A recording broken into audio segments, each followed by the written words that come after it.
Oi, gente, nós terminamos a aula passada falando sobre a volta do Dom João e toda a corte portuguesa para Portugal, né? Sobre pressões dos líderes portugueses, eles retornam. E quem fica no Brasil? O príncipe regente Dom Pedro, tá? E nesse momento a gente vai compreender como se dá então a independência do Brasil e o primeiro reinado. Então a gente vai estudar de 1822 a 1831. Só a história do Brasil. Então, assim, vocês vão copiar o objetivo, né? Que é reconhecer os fatores que levaram à independência do Brasil, bem como os grupos sociais que se envolveram no processo, analisar as características da Constituição de 1824, conhecer as causas da crescente popularidade de Dom Pedro I e o contexto da crise política que levou a abdicar. Copiando, vamos então entender a independência do Brasil, tá? Então, a corte vai impor que o Dom João VI e a corte portuguesa voltassem para Lisboa. Beleza, a gente viu isso na aula passada. Eles queriam também que o Brasil voltasse à condição de colônia, que fechassem os órgãos públicos que foram abertos aqui e que o Brasil deveria obedecer ordens diretas de Portugal. Eles queriam voltar ao Brasil como colônia e sempre recebendo ordens.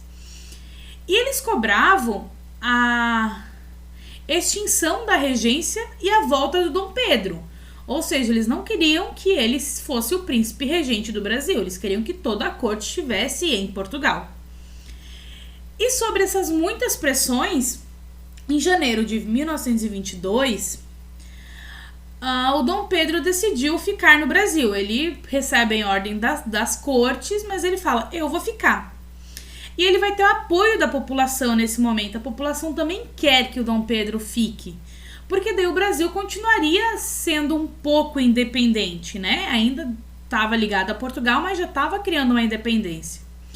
E a população vai fazer um manifesto e vai contar com cerca de 9.000 assinaturas que solicitavam que ele permanecesse no Brasil. Esse episódio, então, vai ficar conhecido como o Dia do Fico, tá? Porque dizem que ele falou, quando ele viu as 9.000 assinaturas, entregaram para ele, que ele disse, se é para o bem de todos e felicidade geral da nação, estou pronto, digo ao povo que fico, tá? Dizem que ele falou essa frase, não é certeza, mas é uma frase bonita, né? Interessante seria se ele tivesse dito mesmo. Então aqui uma imagem de como teoricamente teria sido o Dia do Fico, que ele foi à janela e falou com toda a população do Rio de Janeiro dizendo que ele iria ficar no Brasil, que ele não iria seguir as ordens então da Cortes.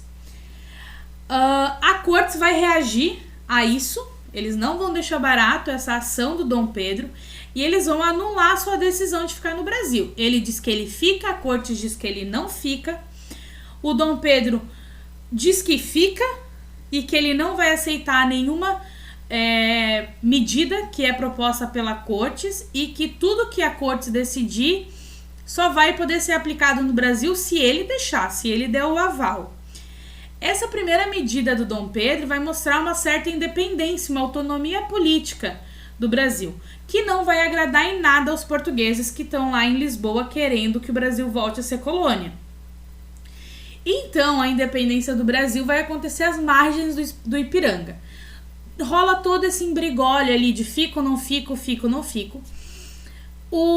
A Cortes vai enviar cartas exigindo que o príncipe anulasse essas medidas impostas, né, por ele. Se ele não fizesse, a Cortes disse que mandaria tropas para invadir o Brasil. O Dom Pedro, então, recebeu as cartas enquanto fazia uma viagem entre Santos e São Paulo.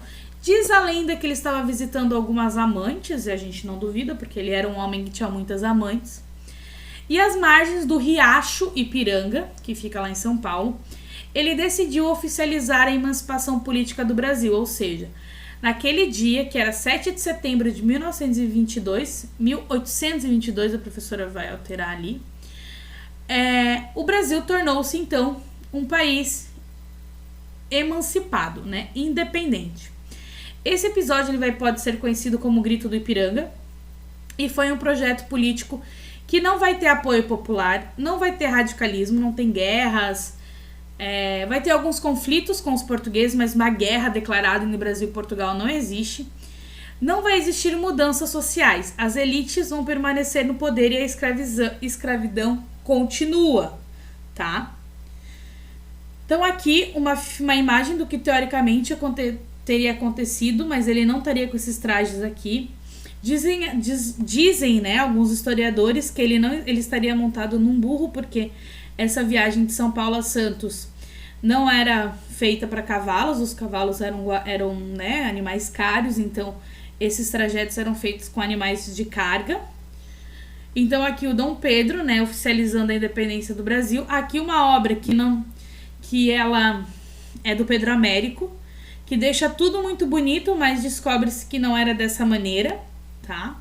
Então eles não estariam vestindo essas roupas, porque essas roupas são só para dias de comemorações e festas, e não foi bem desse jeito, tá?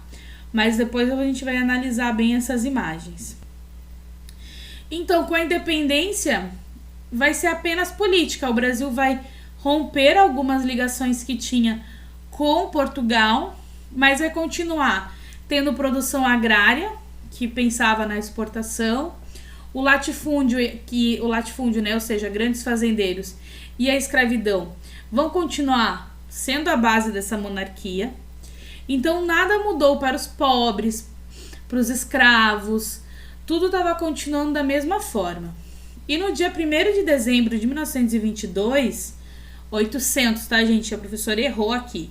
1822, o príncipe regente vai ser coroado, então, imperador do Brasil. Então, o Brasil passa a ser um império. E com isso, ele vai receber o título de Dom Pedro I. Antes, ele era só Dom Pedro. Então, aqui o que seria o momento que ele é coroado. Mas a gente tem que entender que a independência do Brasil pouco mudou a vida de várias pessoas. Tudo permaneceu igual.